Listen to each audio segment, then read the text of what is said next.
What I'd like to say to the court is that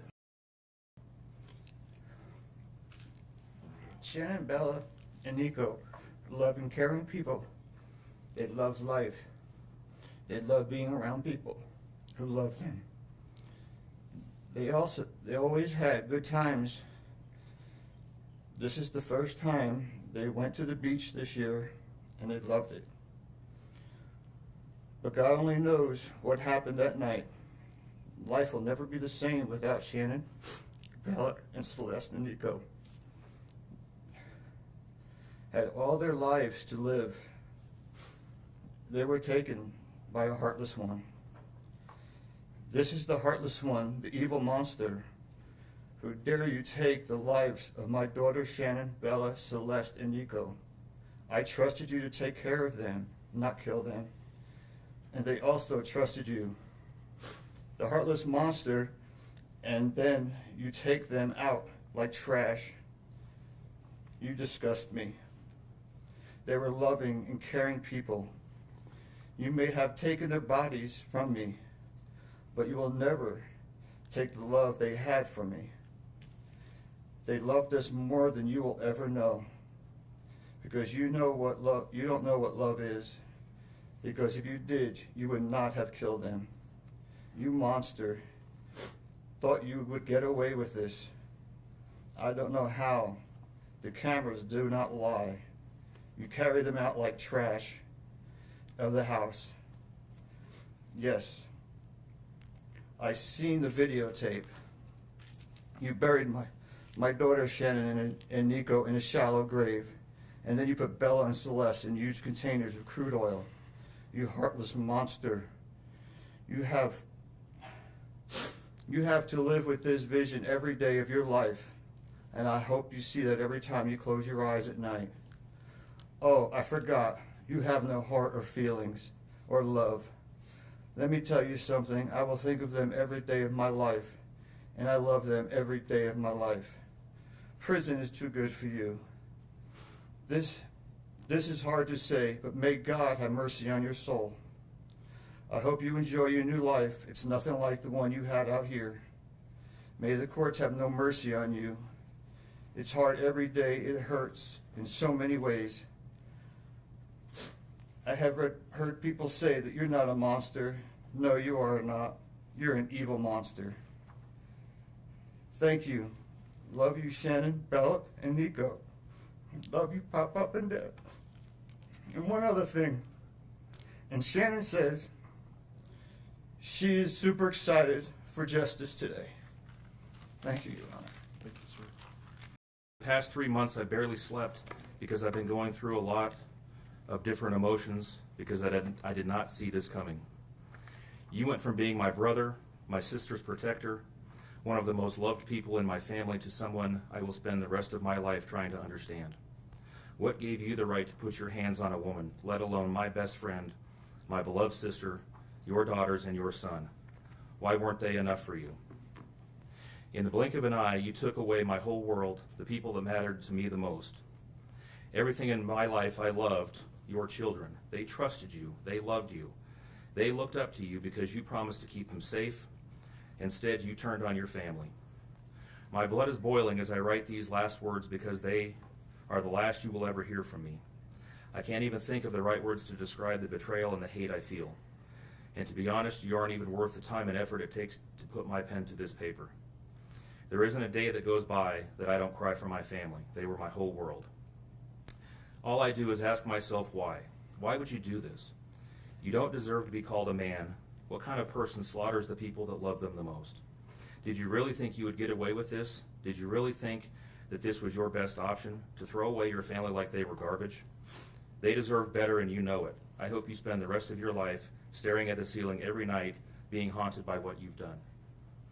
None of us deserved this. Hearing my mother and father cry themselves to sleep in this hotel room causes me anguish that is beyond words. I can't describe how this feels, how badly my heart is breaking for my poor parents. We trusted you. You have taken away my family from this earth, but you can never take them from my heart. You took away my privilege of being an uncle to the most precious little girls I've ever known. I will never hear the words Uncle Frankie again, but you will never be called Dad again either. You'll never be able to put your hands on another woman, let alone my best friend, my beloved sister, and your son. I just can't comprehend how they weren't enough for you. Shanann, Bella, and Cece loved you more than anyone. You were their hero. How could you destroy the people who loved them the most? I pray that you never have a moment's peace or a good night's rest in the cage you'll spend every day of your life in. A cage you are privileged to live in because my family isn't evil like you. We begged the district attorney to spare your life because despite everything, we believe that no one has the right to take the life of another, even someone like you. I feel sorry for your family. I know the pain that they must feel knowing that they can't hug you, because that's how my mother, father, and I feel every time we cry for our family. Nothing hurts more than watching or hearing my family weep for their loved ones. I just wish that I could tell that you would tell the truth, but I know that that is asking for more than you are capable of. I stayed up all night writing this statement. I don't sleep because of you. My life will never be the same because of you, but at least my conscience is clear. I get to live free, but I can't say the same for you. I haven't slept in 2 days because I've been anxiously waiting for this moment, the moment I get to tell you how I feel, how this has affected my family and I. My family and I can finally grieve after today. If anything, we will come out of this stronger today than we were before, and we will continue to pray for your family. Sincerely, Frankie Rusick. Thank you, Mr. Rusick.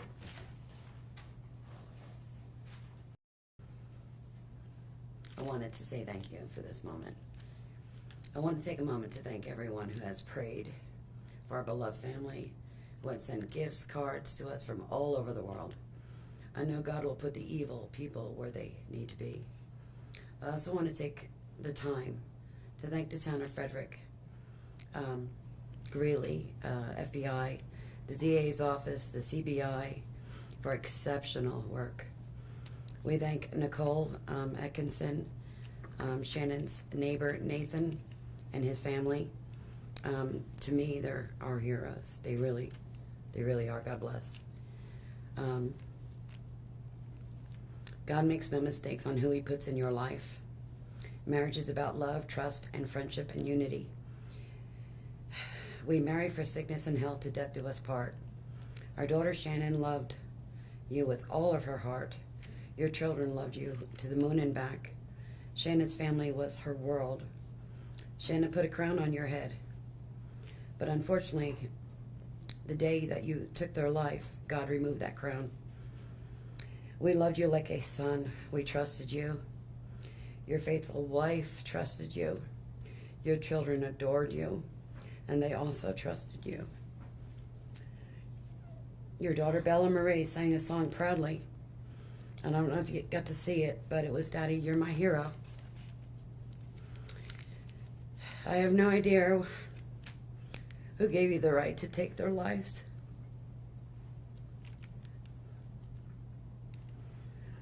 But I know God and His mighty angels were there at that moment to bring them home to paradise. God gives us free will. So not only did you take the family of four, your family of four, you took your own life. I want the world to know that our daughter and her children were so loved by us. There will always be protected by God and His mighty angels. I didn't want death for you because that's not my right. Your life is between you and God now, and I pray that He has mercy for you. From Shannon's mother, Bella Marie, Celeste, Catherine, and Nico Lee's Nana. Thank you, Your Honor. I'm Cindy Watts. Ron Watson. Thank you. And I have authorized you to make a statement to the court as paternal grandparents of the children.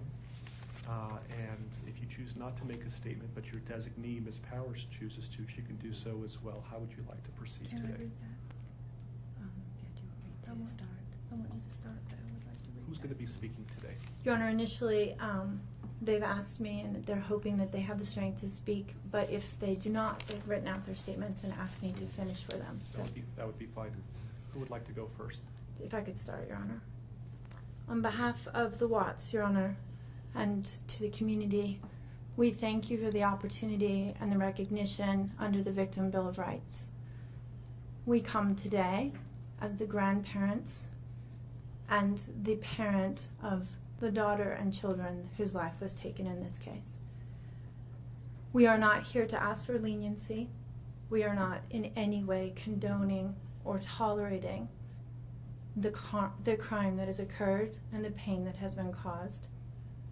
We join in our daughter-in-law and grandchildren's family in saying this should never have happened. This is not condonable. This is something that we will never get over. We appreciate the consideration that everyone has paid, most especially the families that have lost everyone. We appreciate that they begged for Christopher's life. We agree and echo what they have said, that it is not his place to take anyone's life, nor would it be our place as a community to take his life. So we thank you for the opportunity and for every consideration and effort that's been put out. The prosecution in this case has in fact respected the Victim Bill of Rights. They took the time to explain that the information that my clients had at the time that they were interviewed was not correct. They were misinformed. They were searching for answers. They were not intending to cause any pain to anyone, and they appreciate that the prosecution answered their questions and gave them the time and the respect and the consideration so that they could tell this court and everyone in this community that the interview content was not their message, that they accept that their son has done this, that they accept that he chose to plead guilty, that he sought and requested their consent and agreement for a life sentence. They appreciate that he is given the opportunity to serve that life sentence. It is his responsibility, it is his sentence, and it is not enough to make up for what has done. We understand and we join the family in that we have questions. We don't know how such a thing could possibly happen, or that a man that was responsible for raising his children and protecting his wife would take the steps that he did, and that he would disregard their bodies and the love that he had for them and they had for him and everyone else, and take the gestures and put this community through the investigation and the discovery and the responsibility of bringing justice. We do not understand that. We do not think it was appropriate. We cannot begin to think that an explanation will ever justify it. My clients indicate that they understand that a full opportunity for a confession with all of the responsibility and accountability has not occurred. And they support the family and the request that that happen, if not today, at an appropriate time, in an appropriate manner, so that everyone can have peace, to understand to the best of their ability the details that they need and to have their questions answered. And by giving this opportunity of a life sentence, we hope that he embraces that moment. That had the death penalty been pursued, there would not have been an opportunity to be accountable and to give a full confession. And had the death penalty been sought, counsel would have fought for his life, the prosecutors would have been engaged in a multiple-year battle, the families would have been torn apart, this community would have had to subsidize it and endure it, and we have so much respect and gratefulness that that did not happen. We would strongly encourage Christopher Watts to give that full confession in the tone and in the timing that he thinks is appropriate with the guidance of his counsel. We feel that it would be appropriate and helpful to ease the pain and the suffering. But we also say we don't think that there's anything that he can say that will ever account for his behavior. There's nothing that can be done to cure the harm he has caused. And he has the responsibility to serve his sentence with dignity and with regard for everyone, and to spend every breath that he has left in an atonement for what he has done. Do you want to read it? So if I could just have you state your name for the record. Cindy Watts. Thank you. My name is Cindy Watts. I am the grandmother of two beautiful granddaughters, Bella Marie, Celeste Catherine Watts. I am also the mother of Christopher Watts, who I will be directing most of my statement to. First, I'd like to begin by recognizing the absolute horror of this crime and acknowledging the devastating loss that both the Rusek family as well as our family have faced. Our families have been irreparably broken by the needless deaths of Shanann, Bella, Cece, and Nico. This is something we will never get over. We will always mourn the loss of our family, and in that we are united in our grief. I am still struggling to understand how and why this tragedy occurred. I may never be able to understand and accept it, but I pray for peace and healing for all of us. Now to my son Christopher. I have known you since the day you were born into this world. I have watched you grow from a quiet and sweet, curious child who Bella reminded me so much of, to a young man who worked hard in sports and later mechanics to achieve your goals. You are a good friend, brother, father, and son. We have loved you from the beginning, and we still love you now. This might be hard for some to understand, how I can sit here under these circumstances and tell you, although we are heartbroken, although we can't imagine what could have led us to this day, but we love you. Maybe you can't believe it either. As the Lord said in Jeremiah 3:31, I have loved you with an everlasting love. Therefore, I have continued my faithfulness to you. And you, as your mother, Chris, I have always loved you, and I still do. I hate what has happened. Your father and sister and I are struggling to understand why. But we will remain faithful as your family, just as God remains faithful because of his unconditional love for us all. We love you, and we forgive you, son.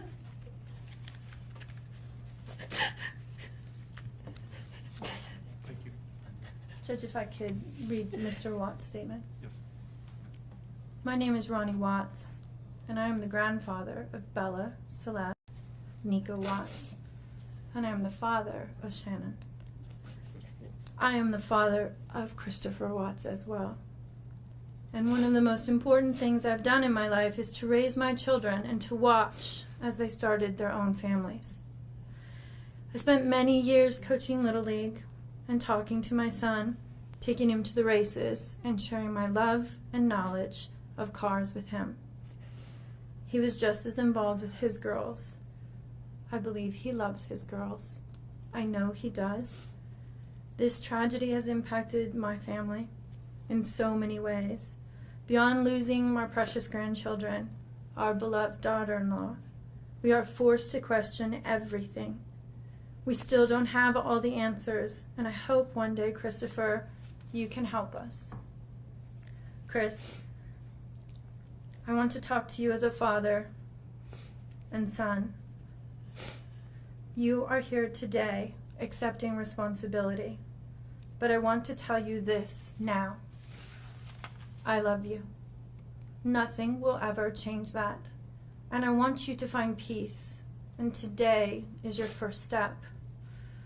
The Bible says if we confess our sins, God is faithful and just and will forgive us.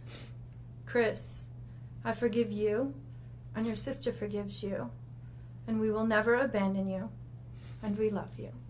Dad. Judge, thank you for the opportunity to address the court.